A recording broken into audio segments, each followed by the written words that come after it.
You'd have to stop the world just to stop the feeling. It's VGC, the video game podcast nights. With me, Jordan Midler, and Chris Scullion. This week, PS5 Pro is ridiculously expensive, and Tony Hawk may or may not be back. Chris Scullion, how you doing on VGC nights? I'm doing good. I'm very tired. What was this? What was the lyric this time? From Miss Chapel Rowan, Best New Artist All at right. the MTV Video Music Awards. She came out dressed like a Dark Souls character, so God love her. Chapel Rowan's the Catholic version of Church Rowan. Correct. Okay, just double check. Absolutely. I may or may not be seeing her in Glasgow this weekend, so we'll see. I'll say to her that we refer to her on our podcast, and she'll go, "How did you get in here?" About that, Donnie. That was the name of the guy that snuck in to speak to the Queen. The kind of professional like arsehole. Yeah, he like snuck into the Queen's bedroom. I hate to reference my good friend Christopher McCarver Boys podcast, Here Comes the Guillotine, because it's far funnier than us. But sneak into Queen's bedroom. They spoke about him for about 40 minutes. Prince Philip. Michael Fagan. Right. Michael Fagan. He intruded into Queen Elizabeth II's bedroom in Buckingham Palace in 1982. They didn't have the guts to do the job. How you doing, Chris? Wait a minute, Queen Elizabeth II. Yeah. Queen Elizabeth. Bride of Queen Elizabeth. I'm doing all right. It's been a long week. Sure has. Obviously, as you've hinted at, this is an evening recording because you're away gallivanting tomorrow, so it's like 9:30 here, which doesn't seem that late, but I've pulled some late nights this week playing Funko Fusion for reviews. So braver than the troops to do that.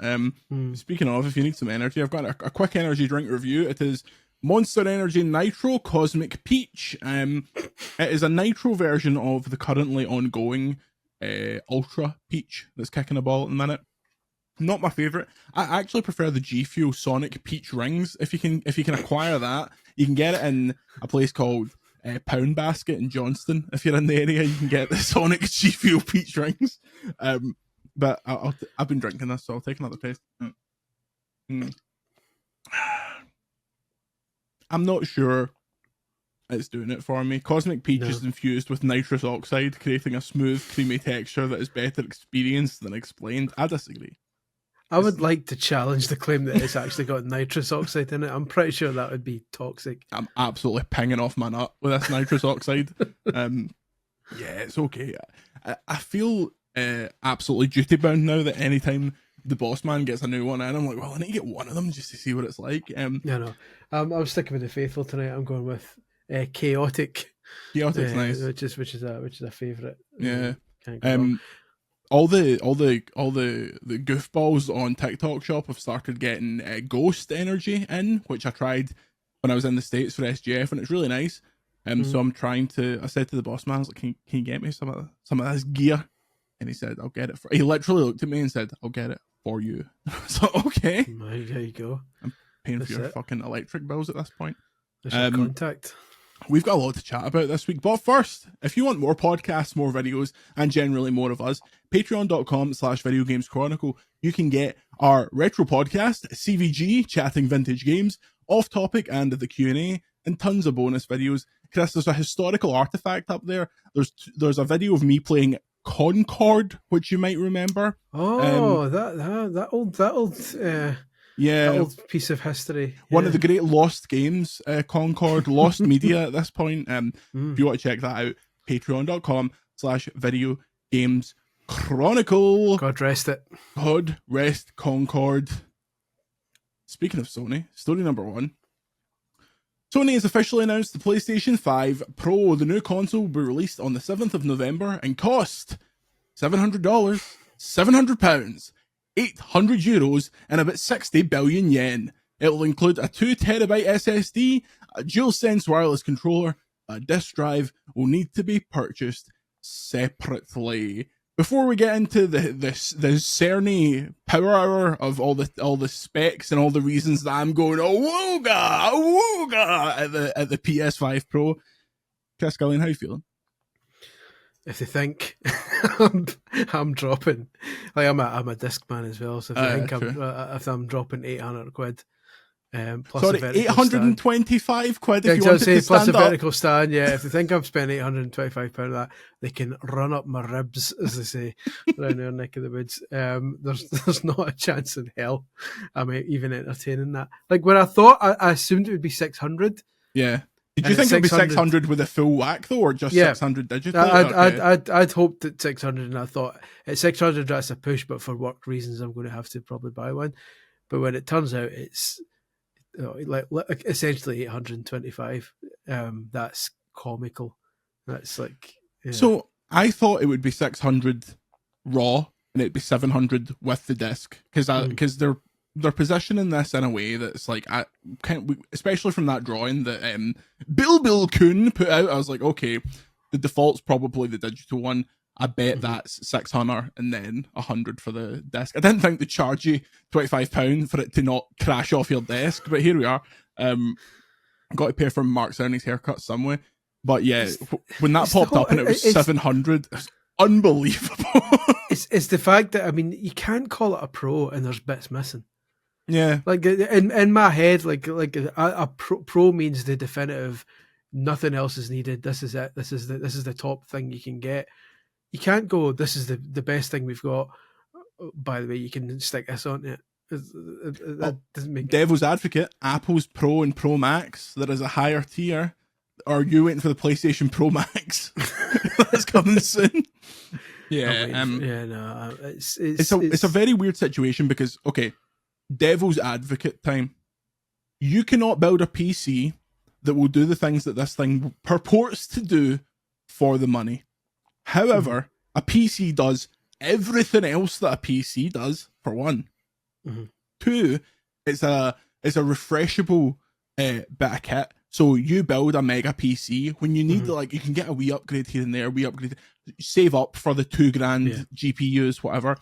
And obviously there are people who have built up these physical libraries. I am in a weird situation where I have an ungodly large PlayStation library that is all digital, but that is exclusively because of this job. If I was still on the outside, I'd be buying physical games. So yes, it's a very difficult sell. I will still end up getting one. Like if I don't get the VGC one, I will buy it purely because I want to see these things at their best possible. And I'm only having to drop the 700, so it's a bargain at any price. Oh well, in that case, get two. Get two, stick them together for extra power. Get a PS8. I'd talked myself into the 600. I was like, okay, 600 would be a hit. When the 700 came up, it was like, that's a sell some of the shit that's on the shelf behind me kind of money. But purely from I want to be able to play these things at the best possible whack, not only from a job perspective, but also from just being a huge like tech enthusiast. Like if Xbox was to do one of these, like with the One X, when I didn't really play much Xbox One, bought a One X day one because I wanted to see, was it Forza 7 running at like full whack. Same if they did a Pro Switch, I would get it. It's such a steep ask. I think it's shocking, but potentially not surprising. The thing is, I usually am the tech nerd, and I'm usually going, oh well, if I'm going to have it, I'm going to have the best. But they did an awful job of that side by side comparison, where Cerny was like, and now this bit in Ratchet and Clank, look at the background. You can see that the flags are a tiny bit sharper. I'm like, well, I'm not dropping £800 on sharp flags, Mark. That's a red flag, mate. So I don't know. I've never been massively conflicted by performance versus quality, because it depends on the game for me. If it's a slow-paced adventure game, I'll go quality. If it's a fast-paced racing game or something that's got a lot of fast movement, I go performance, because usually the difference is is never so wild that when you switch to performance mode, suddenly everything gets massively blurry. Do you know what I mean? You maybe get a wee bit of pop in. The shadows maybe look a bit rougher, but that's about it. I've never been that excited about ray tracing. That's a shame. Ray's a good guy. Well, I mean, I'm more friendly with his brother Stevie Tracing. Yeah. He's a nicer guy, but Stevie did time. Well, we all have. Yeah. We all have, haven't we? I mean, I'm not allowed to talk about it. I'm revealing too much.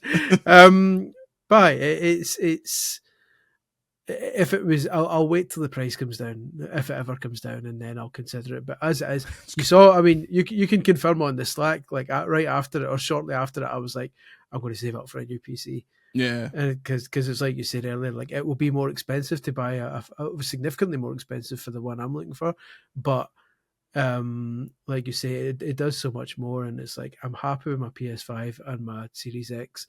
They're meeting all the needs I need console wise. The next step up for me would graphically would be a PC instead. here's my incredibly unique justification. Okay, this is not me defending the price in any way or saying that normal people should have it. Okay,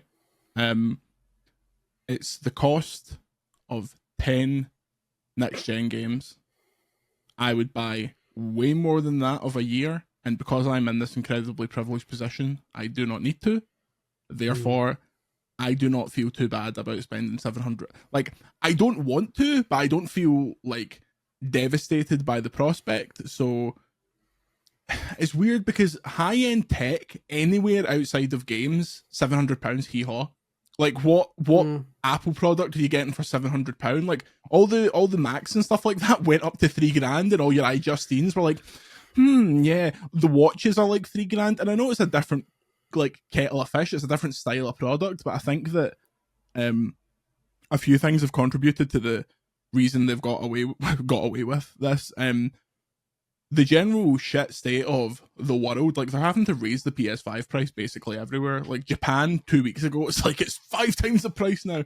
There is a consumer want and desire for premium electronics. I'm so certain this thing's going to completely sell out, and they have no competition at the minute. It's 3 separate companies running their own race, and no one is like biting each other's like ankles. Like, see, I think it'll sell out too, but I think it's because they're not going to make a lot. It'll be spun to hell where they'll make 1 million and sell 1 million and say we've sold out. And it's like, well, yeah, of course you have. I don't know. I just think the thing that kind of really sticks in my craw, and I noticed Digital Foundry mentioned this as well, I think during their kind of analysis, is that consoles are usually sold at a loss and the money's made back on the games. And they were kind of breaking down the changes to tech and all that, and their conclusion was essentially that there's no loss being made here. If anything, there might be a profit being made on it. So that's the bit that kind of sticks with me, is that you would think they would take the hit and hope that they would sell more games off the back of it. But we're obviously at the stage now where, other than Astrobot's been and gone now, and it's a great game, but what have they got next? Lego Horizon, like, come on. Well, I mean, that's true. That's a 40 million seller right away. I appreciate that. But yeah, if they were in a situation where they were in rude health with loads of big first party games coming out, then you would think, okay, maybe they'll sell this at a loss and make the money back through the games.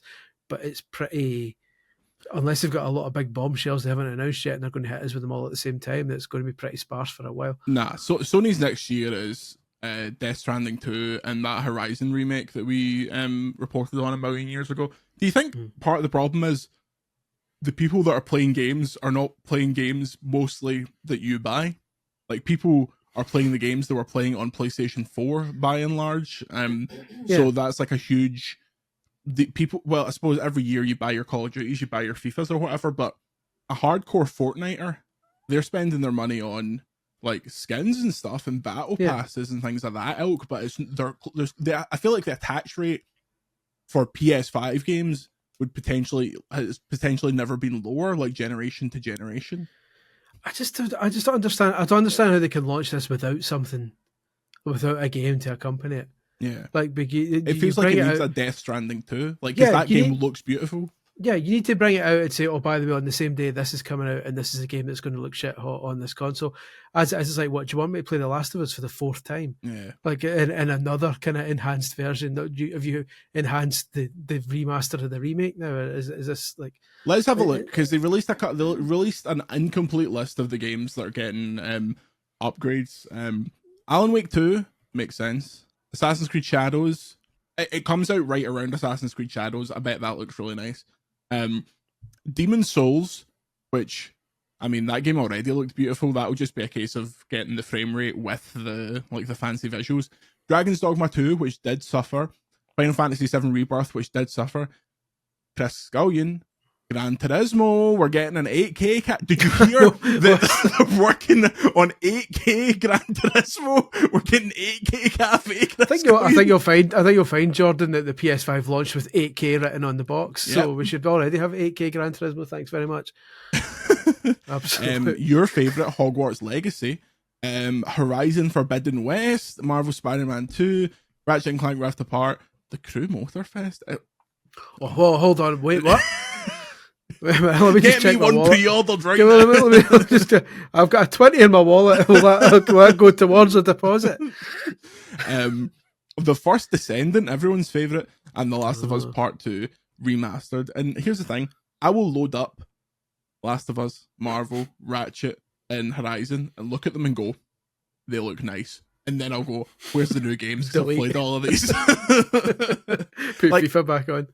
It'll get to the point where, like when Death Stranding 2 and GTA come out, when I play it on the Pro, I'll go, oh. But the first 6 months, it will be looking at Bloodborne and be like, that looks like that runs about 4% faster, because they are doing the game boost, which they had on PS4 Pro, which gives games that aren't officially supported by patches a new boost. And something that also Digital Foundry pointed out, go and watch that Digital Foundry video, by the way, because it was very good, it was very entertaining. They've also decided to abbreviate the what is it, the PlayStation Super Sampling. I have it here.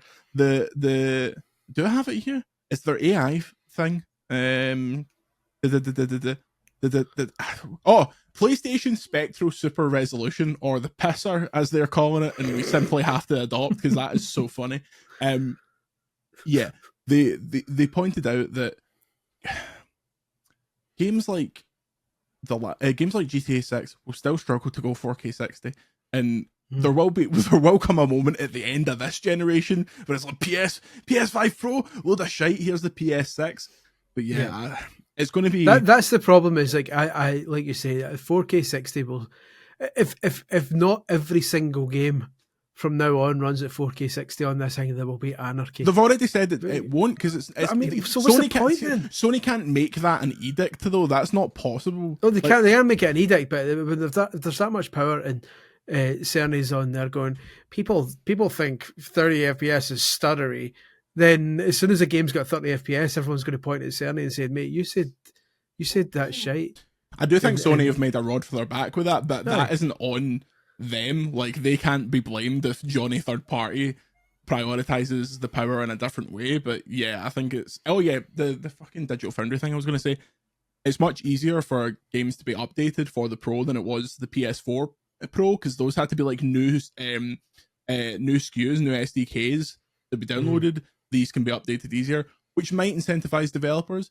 What else will incentivize developers is money, because PlayStation is surely going to give all of these third parties a little bit of catch, just to be like, go back and update it so we can add it to the list.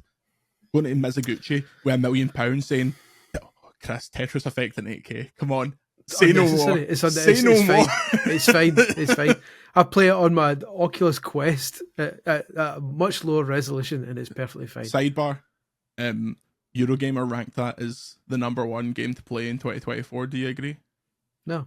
No? It's good, but come on. I think it's the best game ever made.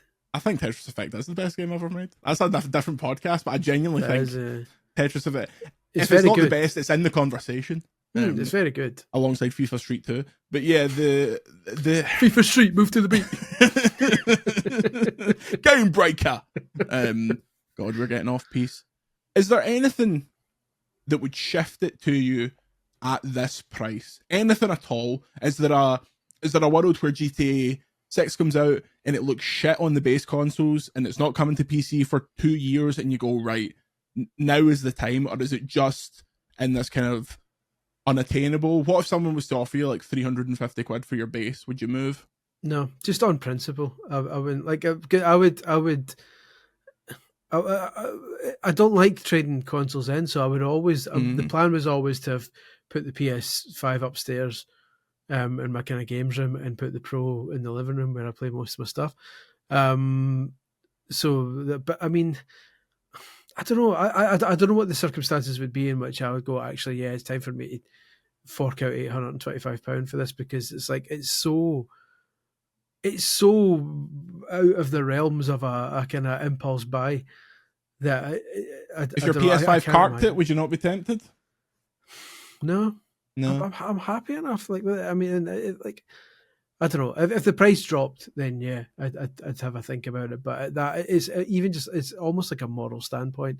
It's Mm. like I can't be seen to be like acknowledging that this is fine, because PS6 is going to be the same price. Oh, And I that's just disagree going with that. I think the PS6 will be back to like standard console price, so they can then do a to. Pro at this price. Like I'm not so sure. I do not see a world in which PS6 is I £700. think this is the start of it being nudged up. Like games being nudged up to 70 quid. Oh yeah, I think this is the start of but consoles being nudged up. People like saying, look, phones are over £1,000 now, so therefore this will be acceptable. I can see the next Xbox being 700, and then I can see the PS6 being 700, and that becomes the base, because if this sells enough, they'll be able to point at it and say, see, it's acceptable to some. And then people who don't jump on board, that's their loss. nah, I'm not I with hope you I'm on wrong. that one, purely because like this is going to sell, as analysts predict, to like 13% of consumers. So your disc PS5 right now is 4799. I could see a world where your disc PS6, if there's a disc version of it, is 600 and your digital is 500.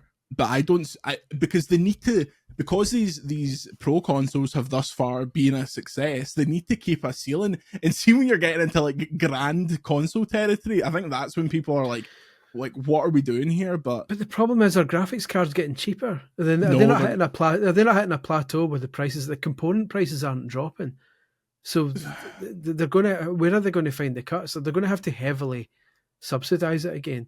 An RTX 4090, which is your cream of the crop at the minute, depending on which one you get, there's a few different options. Goes from 1700 to about 2200. So that's like the absolute apex of graphics at the minute. Mm-hmm. So yeah, I don't know. It's a weird situation. I wrote a thing about this on the site that you can go and read. I know real people, not journalists, that want it. Don't care about the price. They just want it. Like, it's the thing they want. And also on TikTok, which, if people aren't on TikTok, they're really missing out on what is pop culture, because that is the app that young people are using, and that's what's dictating what is popular. The PS5 Pro is already the thing where it's like, pranking my brother that I've pre-ordered him a PS5 Pro. Like, it's got that level of hype already, so I think that will carry it. As you say, I don't think they make many of these, but I think there was a few people saying that, oh, this is going to be a shelf warmer, this is going to be a flop for so. Is it? Fuck. They don't do this if they don't sell all of them immediately. If you're the sort of person who watches a video on TikTok and then says to your parents, get me a PS5 Pro, and then they drop 700 quid on a console for you because you saw it on TikTok, you and your entire family deserve misery. That's just. I think you're speaking to a large a number of people, some of whom just firebombed your house to get your camera to freak out. I know I seem to be massively lagged now in my camera. I don't really know what's going on there, but it looks like it's catching up. There you go. That's the important thing. There we go. You're back. This is the joys of using a mobile phone as a webcam. But yeah, final thoughts on the PS5 Pro, because for me, stupidly expensive. Basically, no one needs it. I will still get one. I think I am in the 0.1% of users whom both have the money to get one, want that kind of performance, and are so invested in the ecosystem that the disc version doesn't bother me. But that is such an edge case, that a DualSense edge case, if you will, that it's pretty much non-applicable to the human race. Yeah, I'm not having it. I got the PS4 Pro and I got the Xbox Series, the Xbox One X, because I understood that more. The jump to HDR and the jump to 4K games, that kind of made sense, because PS4 and Xbox One were primarily 1080p consoles, and then the jump to Pro and X were like, okay, here now we're pushing 4K. I got that. I don't get this. I don't get the the sheer price for especially for people who already own a PS5. If you don't have one and you're looking to jump into this generation, then that's a different story, because that's you starting from scratch. And at that point, if you're willing to buy a £500 or whatever it is console, you're only talking a couple of hundred extra. But for someone who's already got a console, you're essentially paying £700, £825 to remove the quality versus performance option in your games, and I don't think enough people give that much of a shit to remove that. It's for because we're coping so far with it. It's for absolute nerds. It's for people who complained, like me, that Sony didn't put that presentation up in a lossless format so we could actually see what the difference was, instead of the YouTube compression, which makes shit look absolutely god awful. Well, it certainly wasn't a lossless format because I lost my sale. I'm sure Mr. Beast will take that off you. Okay, and before we go for a break, because that was a long ass section, good news. Tony Hawk claims he's talking to Activision again. He was speaking on Mythical Kitchen, which I'm reliably informed is a podcast, and he said that something is planned for the anniversary of Tony Hawk's Pro Skater, which turns 25 this year, but he wouldn't be drawn on specifics. Quote, I wish I could tell you more, but I can tell you that I've been talking to Activision again. We're working on something. And then he did a kickflip. What do you think this is, Chris? 3 and 4? Everyone wants 3 and 4. I desperately want 3 and 4. It will be Tony Hawk 1 and 2 soundtrack on Spotify. It's already we got on Spotify. Goldfinger. We've got Goldfinger. Is that real on Spotify, or is that just fan made playlist? No, it's already on. Legit. Yeah. Oh, well, maybe it's that's the thing. 1 and 2 is already on the new consoles, so it's not that. Like they've done most of the stuff that it could be. Someone suggested Tony Hawk skins in Black Ops 6, which I thought was excellent. If I can use an MP4 as Bob Burnquist, then I'm all about it. I'd like 3 and 4, but I'd also like American Wasteland because I've got a kind of... Or was it American Skateland was the sequel, wasn't it? No, Wasteland was the main console one. Skateland was the Skateland Nintendo was the one. handheld one. Yeah, that's right. I even had a wee soft spot for Tony Hawk's Downhill Jam on the Wii, even though that was more of a racing game than a kind of open world effort. But the one I want them to do that they'll never do for a multitude of reasons is Thug and Thug 2. They'll not do it, one, because the humour in that would not pass muster in 2024, and two, in order to license all those people, you're talking a hell of a lot of money. I think it is 3 and 4, and I think if 3 and 4 goes well, they do 6. Like, they do a new Tony Hawk game, or I suggested that it might be like Tony Hawk's Pro Skater 25, where they just do the best levels from all the games in a compilation to test the waters, which will mean some of the levels from 1 and 2, some from 3 and 4 gets a bit difficult when you get into the more open ones, like later. Yeah, it's different, yeah. But I think there is a way that you could do the Boston level from Thug 2, but just don't put all the licensed people in it. Yeah. Like fucking Jesse James and all those absolute reprobates. But yeah, he seems enthused. Like, he seemed so sad about the franchise for so long, but he seems enthused again. Yeah. We'll see. I'm cautiously optimistic. I think it was American Wasteland had one of the tasks was you to retrieve your father's golf balls, and the name of the task was Shag Dad's Balls. Good. I'm sure they would probably have to change that if they ever re-released that one. Nah, Shaggin' Dads is very in 2024. Well, that's what they say. Thug 1 is such a good game that I would want a Thug 1 remake, because that's like a good skateboarding story. Like, Thug 2 is basically Jackass. Like, that's complete stupidity. But Thug 1 with that prick Eric, like, that was a proper rivalry. When he stole the McTwist off of you, that was serious shit. But yeah, what a burger! It's nice to see the Birdman still kicking a ball. Yeah, I think this is a Game Awards announcement, you know, Chris, because the anniversary is later this year, and it would be a very feel good to just kickflip out on stage and say what it is, like do whatever it is, and then end it with a logo tease for Tony Hawk's Pro Skater 6. You know, if Tony Hawk ever died, and I'm hoping that doesn't happen for a very long time, I hope we're talking 40 years from now, and then they did something that kind of embarrassed his name, but people say Tony Hawk would be spinning in his grave. That would actually probably be happening. Yeah, 900 in his grave, going at 900 RPM. He's like, grave just takes off. I was surprised I could pull that off. That was good. That was on the hoof there. I've not practiced my Tony Hawk's corpse spinning. That was like, if you ever heard my impression of Rockefeller Skank by Fatboy Slim. I'll give us it before the break. The bit at the end where it slows down and it goes, right about now, then it speeds up again. There you go. Is that Chris Scullion or is that Michael Winslow? We'll find out. That's exactly what I was going to say. When we come back after this. And we are back. Remember, extra podcasts, extra videos at patreon.com/video games chronicle. Former PlayStation EU boss says devs made redundant should, quote, get over it and, quote, go to the beach for a year. Former PlayStation Europe and Codemasters boss Chris Deering has suggested that developers should get off their lazy arse, drive an Uber, or go to the beach.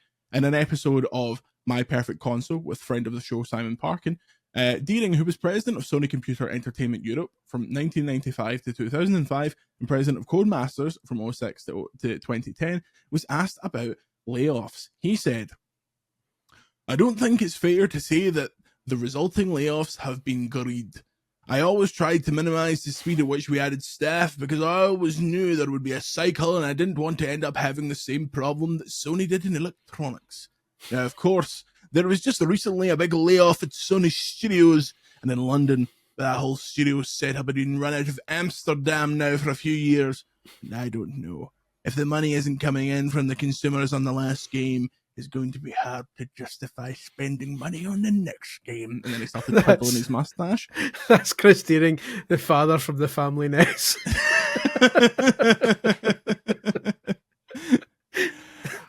I mean, of all the things to say, the thing is, see if he had a bit of tact and wasn't such a FUD, then he would have said it in a way that was a bit more sensitive to the situation. Because when you actually Mr. Driller your way through the entire thing, you can almost see a shred of a point there where he's essentially saying, don't worry, this has happened before, we'll get there in the end, hold fire, don't worry too much, try and keep calm, try and keep something going. But Chris, that's not what he said. He certainly did. I think it's probably very painful for managers, but I don't think that having skill in this area is going to be a lifetime of poverty and limitation. I could almost see the point in saying, like, hold fire, find somebody else to do while this boils over, and then when the industry gets back, you're all skilled people, you'll get jobs again. But he's delivered it in such an arsehole way.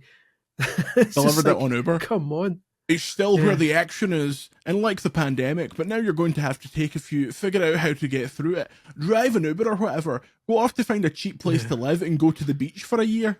He doubled. He didn't know when to stop. Then he kept going. It's like, get over it and like, come on. Like, this is great because this industry is like a video game. You get all these things approach you and you've got to jump out of the way of them. It's like, fuck off. You know, when I talk to developers who've just been made redundant, I often ask them, so which beach are you going to go and live by? Yeah, exactly. And how long of your time you're going to spend there? So you're going to move house, very expensive. You're then not going to look for a job. You're just going to go to the beach for a year. And they're often very welcoming to that line of query. They're definitely not deciding to leave the industry because it's such a shit tip. I tried to take the kid to Portobello last week. Home of the mushroom. Could not move for level designers. There wasn't a shred of sand left, so we just left. They were all just making little grey boxes out of sand. Pretty much, it's like just try to get to the water was an exercise. Kid was devastated. Couldn't move for developers. So of course, you tried to get to the water, but they put some kind of like debris up there because they hadn't programmed the swimming yet. So you could just walk a little bit in it, but that's it. But they did then eventually find a big path drawn out in yellow paint, which led right to the water. So that was good. Yeah. 11,540 developers have been laid off this year. That's not including the 650 people that were laid off by Microsoft today. Get it round you, mate. Yeah. Bad times. Good interview though, Simon. That I'm sure when that guy said that, Simon was like, "Ho, you better." Well, at the end, because after he said it, Simon just went, "Oh well, that was refreshingly frank." Yeah. So he said, "Aye." Frank Carson. That's the guy who sells me drinks. Refreshingly frank. Refreshingly frank. Discord. The VGC Discord is the home of the Patreon party, and that's where we get a lot of our questions, such as from Kenny Park. We actually kind of covered this. Does this mean the PS6 will be 700 plus? If so, I'll start digging my way out of the Sony ecosystem. We argued about that. I don't think so. Chris thinks it's a possibility. We don't have to relitigate that. Chuck Towski says, more small team developed games with a tight concept and fully realized art style over fidelity and targeting 60 FPS? Question mark. If the question is more Horizons or more Astros, I would take 10 more Astros before I ever play another Sony third person sparkly game. I would agree, but there's also the danger that you're going to assume that if, or whoever it is that is commissioning these games is going to assume you're getting a Team Asobi every time. It's just Team Asobi. I'm going to lock Nico in a room. But that's the thing. You're going to get a lot of people looking at Astrobot and saying, we can save money by putting a smaller team together. And it's like, we'll make sure it's a good team, because like a bad game's a bad game regardless of how many people are working on it. So yeah. If it wasn't already happening, the people at Xbox with a brain in their nut must be like, we own fucking Crash, Spyro, and Banjo, and we're doing nothing with any of them. Like, yeah, put the three of them in a game. Honestly, I mean, as Liam Robertson, friend of the show, reported, the fifth Crash game was going to be a crossover with Spyro. Then Bobby Kotick shot it in the head. Here's a Bobby. Yeah. Yeah. Speaking of, not Bobby Kotick, we don't speak his name around here. James D, 1877, what is everyone's favourite Astrobot level? If it's a hero themed level, just say the last one from the quote world if you want to dodge spoiling it. My favourite hero level is the one that they've shown copiously, which is the God of War one, but my favourite normal level, not including the challenge stuff, because I think that's where the game really shines. I really like the casino level with like the time the time stop mechanic. I think that's pretty good. Not just because it's got some incredible references in it, but I think that's a pretty good one. It blends kind of difficult platforming with little gimmicky things you can play with, like the claw machines, the one-armed bandits. I struggle to think of one better than that. I agree with that. That's the one where you're the sponge. That is a very good one. I think I prefer the casino one to that though. Like I do like that effect, especially. Oh no, it's a challenge one. The stuff that I do like, the whole idea of things coming at you at lightning speed and you slowing them right down. That's really quite, because like I've seen in the review cast, I was saying like a lot of the other power ups feel similar to what you get in other games. They're handled really well, but there's still like a speed boost and a high jump and stuff. But that one, although time stopping has been done in games as well, it's not been done as much, and I don't think it's been done as well as this. So yeah, that's the one for me, and the casino one does that best. There's a challenge level that's going viral at the minute, one of the ones where you have to rescue the bots, and it's got a bit in it, you probably remember this, where there's black sludge on the floor and there's also flame beams like chasing you, and if you touch the black sludge you're too slow and the flame beams get you. Someone's managed to skip that and hit the bot before you get to that bit, and it ends the level. Like, you don't have to get to the end, you can skip it. I cannot wait until the speedrun levels are in that, man. Oh, did I tell you I've played through the entire game? Like, I'm like halfway through another complete run at Astro, because I just keep turning it on and go, this is joyous. Like, it's so much fun to play. I'm going to start a new Mario Odyssey save soon, though, because although maybe not actually, because it's about to be kind of serious review time. But we'll see. Did you ever do? I think it's the very last challenge in Mario Odyssey, and I could never ever do it. It was a ridiculously long level. One of the numerous questions that your man from Team Asobi was asked in that kind of that video. Who was it did the video with 100 odd questions? Oh, Minmax, Big Ben Hansen, shout out. One of the was that interview where one of the questions says, "What's the hardest level in the game?" The equivalent of, and he said that level from, and it's like, it's not like like the hardest level in Astrobot is hard, but I got it in like half an hour. Like, so it's certainly not as bad as that one. I think they're going to put some serious shit in that DLC. I hope they do. That's what I want. Like, definitely. Because I don't think we talked about it. Maybe we did, but we talked about it on our Every Astrobot Cameo Explained video, which is on Patreon.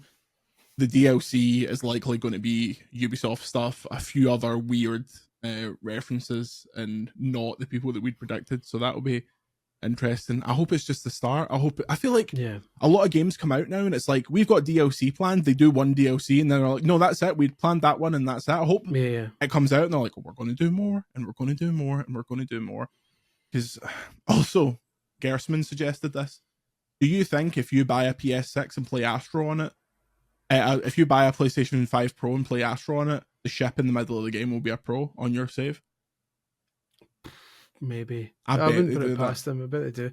Well, that'll be the only improvement though, because that game looks perfect. I can't. Yeah. It's weird that they would. It's weird that they would start showing the Pro right after bringing out Astrobot, which is probably one of the best looking games on it.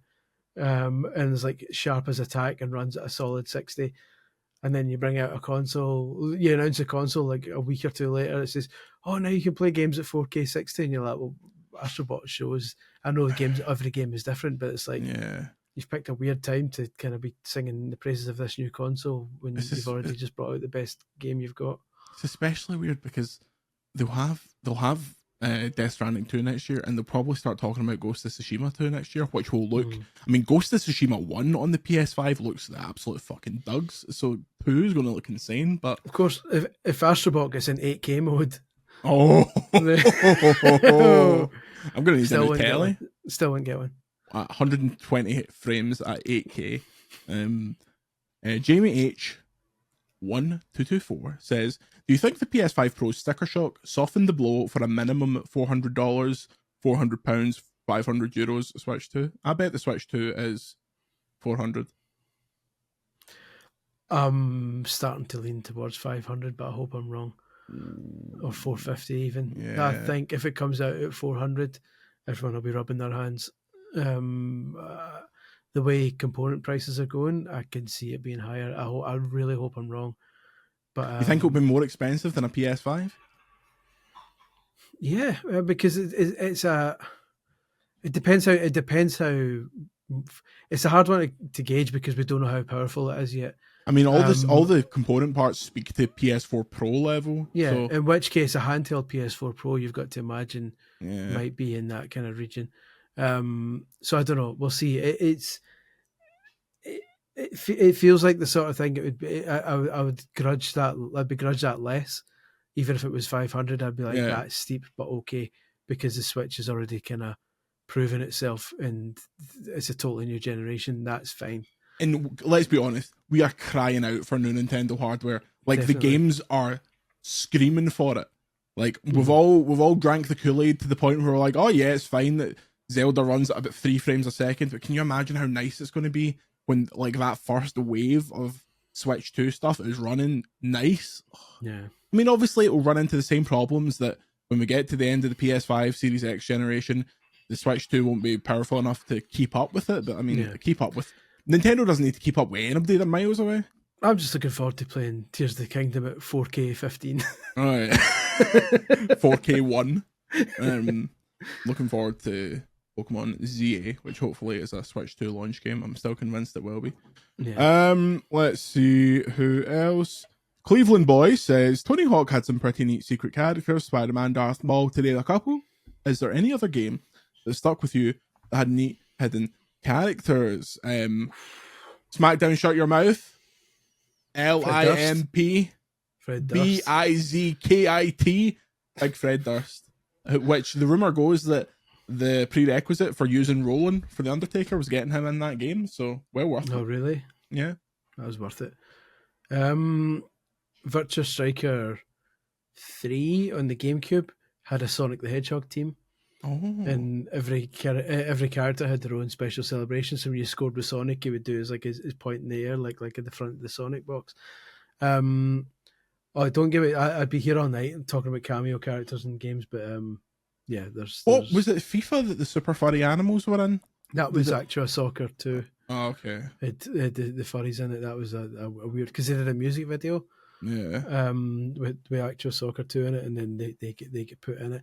There's some weird kind of football game ones, but yeah, no, that's the one of my Chiefs. So famously, They actually started a whole team. It was quite impressive. They did. That was pretty. Yeah, that's pretty full on for them. But no, that's one of my favourite kind of things when I my mind's gone blank now trying to think of my favourite ones, because there are some really bizarre ones. I liked when Yoda was in Soul Calibur and he was too short, so he got banned in all the competitions. Though Soul Calibur was great for that. I remember you had Link in Soul Calibur too, for no reason whatsoever. That didn't really work. It was Tony was Hawk, it Tony Hawk Link, ones. Kratos? Was it Kratos in the No, this is PlayStation? It was Link, Spawn on the Xbox. Yeah, it was And fun. was it Heihachi on PS2 or was it somebody else? Heihachi's bitterly we talked about this, but Heihachi's bitterly missing for Astrobot. Yeah, that makes sense. Remember Todd McFarlane Was Kratos in Soul Calibur? Like, he must have been in it or later. something? So was Starkiller from the wonderful. And Vader Star was Wars. as well, wasn't he? Yeah, it was Vader or Yoda and Starkiller when they were really trying to push him to the moon. The absolute fucking Michael McGillicuddy of the Star Wars universe. If I remember Soul Calibur 2, when Spawn was in it, they got Todd McFarlane to make another really weird crap original character. Good. I can't remember who it was, but they were absolute garbage. So that was worth it. I missed the days of Pro Evolution Soccer, like 2 and 3, when you could create a player and put a big horse's head on them for no reason whatsoever. Although we've talked about this in Slack, and you'll see more of it when we're playing it, but the free creation that you get with the EAFC 25 creator player looks spectacular, because some of the monsters that people have been making, top tier. So we'll get onto that. We're going to do so much FC25. I'm so excited for it. I really can't wait. I'm well up for it. I can't wait. We should start a side podcast for a few weeks of us just talking FC25, because we cannot get away with talking about it every week on this podcast. No, we're very conscious that the Venn diagram of VGC readers and football fans isn't that tight. Which is why I'm holding the question about the Scottish Premier League until the very end of the podcast. We had a couple on Twitter. Ava F asks, favourite Tony Hawk title and why isn't it Thug? Favourite is Thug 1 for me. I think the best one is probably Tony Hawk's Pro Skater 3, because that's when everything coalesced into like this perfect thing.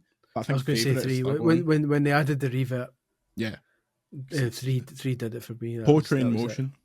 That was it. So it was what Proving Ground. There was Project A, and you forget these things were yearly. There were so many of them, man. Yeah. So it was Thug 2, Project 8, Proving Ground, American Wasteland was American Wasteland. I'm not doing this chronologically. I'm just trying to remember where they were. Kind of yeah. What was the one that had the like slow down time and they had like the trick system where you could like zoom in on the board? Yeah. It's clearly a reaction to Skate, because Skate was like super hard. Oh mate, see if we get into a world where we've got Tony Hawk's Pro Skater 6 and Skate 4 at the same time, I'm going to. You'll never see me on this podcast ever again. You'll get a new Tony Hawk before that Skate game comes out. Don't you worry. There'll be at Summer Game Fest next year with a new trailer being like, we've just started beta testing the shoes. We're going to have shoes of all different colours. And they'll joke about it again. They'll say, it's not ready yet, folks. You're like, hurry up, mate. Get bloody This was announced fucking 25 years ago, mate. Before skateboards were invented. Oh, God. Okay. We'll get out of here in a minute.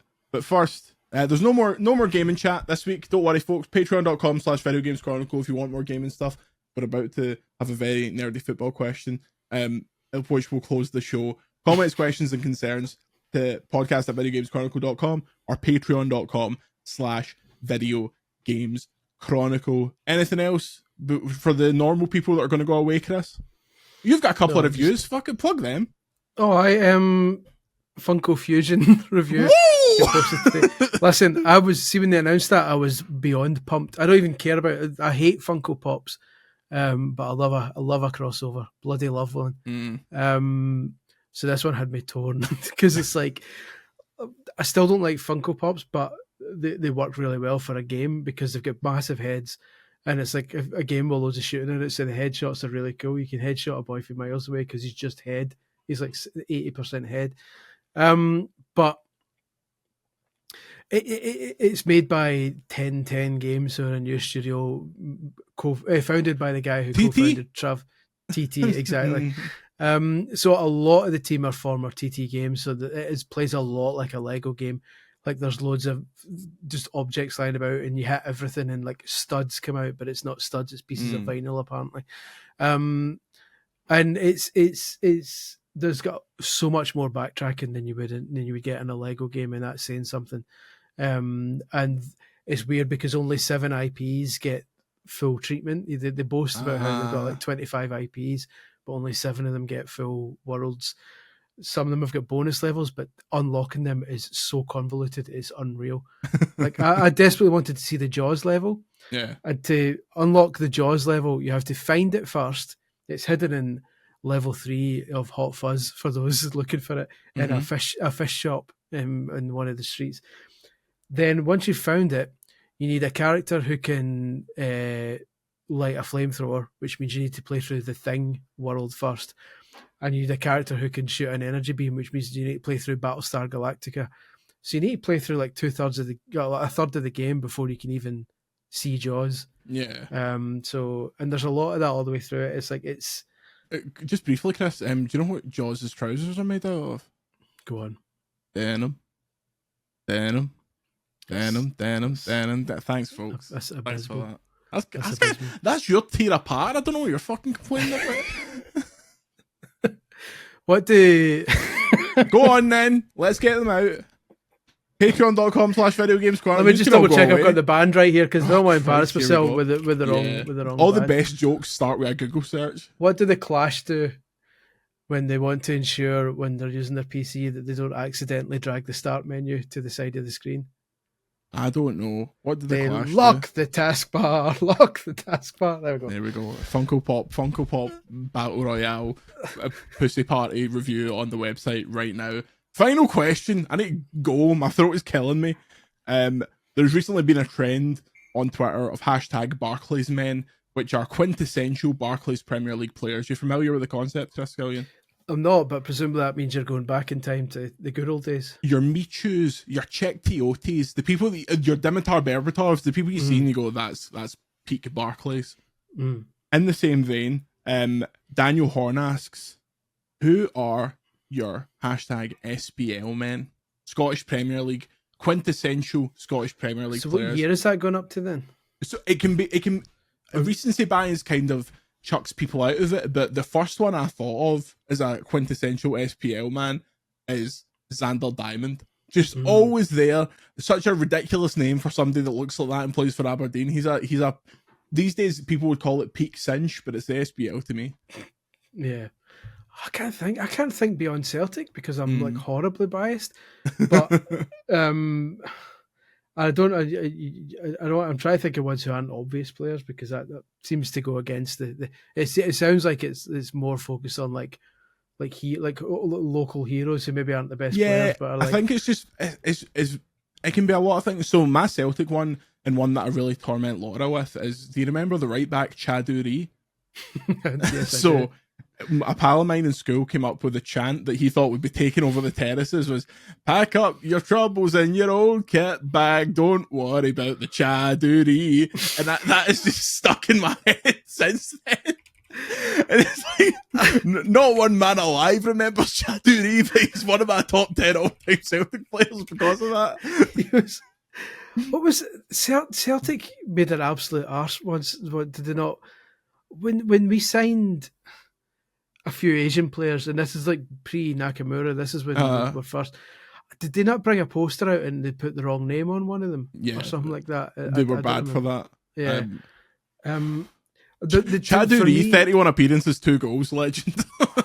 What goals they were. Yeah. For me, the guy who will always be a local hero is Bobo Baldi. Yeah. He's the one. Bobo's going to get you. He's a big man.